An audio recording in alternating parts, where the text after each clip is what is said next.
Hey again, Bladers, it's Ferdinand the Cardboard Stacker, and this time we're looking at a bronze promo set called Elemental Blades. Now this is another featured set that has action effects that all do clashing. All the effects of these swords actually quite vary, including ones that actually lose RP if you're the winner, or gain RP if you're the loser, so whatever with that. Anyway, let's go ahead and get started. And so our first card is Infertility LTS Maximus, and this is the Flaming Sword, and has the action when you clash, the winner will get 22 RP, and will have to flip their highest star ranking card in their tableau. So what does this mean? There's two ways you can actually play this. Now you can actually just go ahead and fight somebody that has a higher star ranking card, and hopefully they actually will win and flip their highest ranking card anyway. The other way I can work around is actually you can try to win, and then you can actually flip one of your higher ranking cards if that's actually going to benefit you. So there's two ways you can look at this card. Alright, next card is Necronomicon Unbound. This is our dark card, and I guess you can say this is more like your run-of-the-mill kind of clashing card. It has an action, 22 RP for the winner, and the loser gets to flip one of their highest star ranking cards in their tableau. And just make sure that you actually have a good card to go ahead and clash with.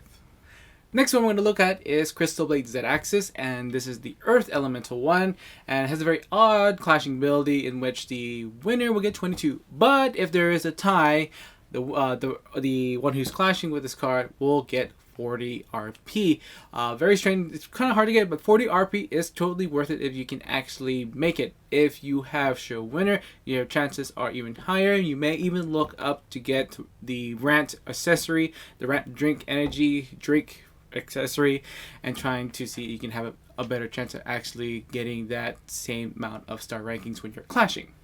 Next is Dowsing Blade Meridian. This one has a clash effect in which the loser will gain 22 RP, and the winner will have to flip their lowest card in their tableau. So completely opposite of the Infertility LTS Maximus. It looks like it's going to be better if you're going to lose anyway, but if you have the good setup, then I think it's okay to if you're going to either win or lose, just make sure that you are if you're going to win or lose in the clashing situation. Next we're going to look at Caliper. This is the air sword, and for this one, it's the winner will get 22 RP plus 3 plus 1 star tokens. I think most likely you probably want to win with this one. There really isn't a really benefit if you're going to lose anyway. So try to win with this card. And finally, we got Galornicus, the Destiny Blade. This is our light sword. And the clash effect for this one is the loser gets 22 RP. And the winner will have to discard one of their cards in their hand. So I think it's much more beneficial to be the loser. There are some cards that kind of deal with discards, but in most cases, it's not strong enough to actually to win in a tournament with a discarding kind of deck. But looking towards losing the clashing, I think it'll be much better to do.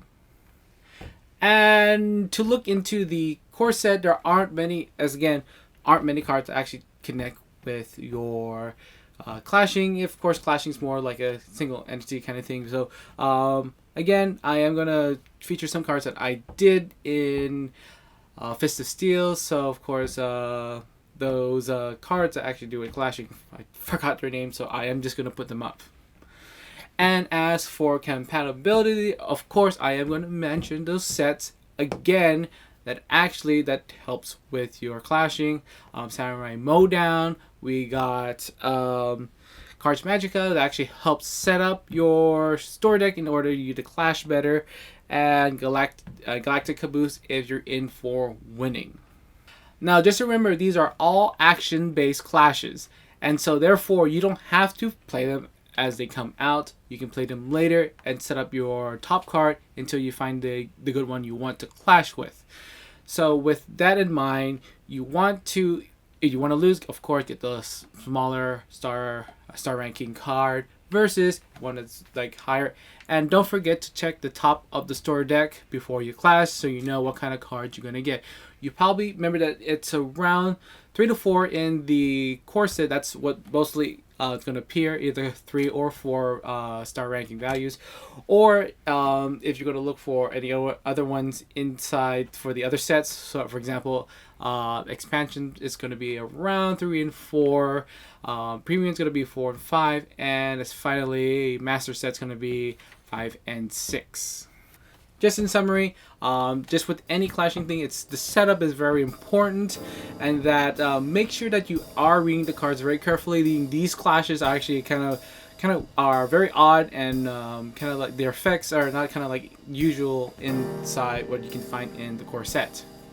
And that's enough from me. If you want to share your combos or your tips for these kind of cards, please add them to the combos below, and I'd love to hear them. And before you leave, if you found this video helpful, don't forget to like and share. Subscribe for more Millennium Blades videos like these. And, well, I guess my time's up. See you later, Bladers.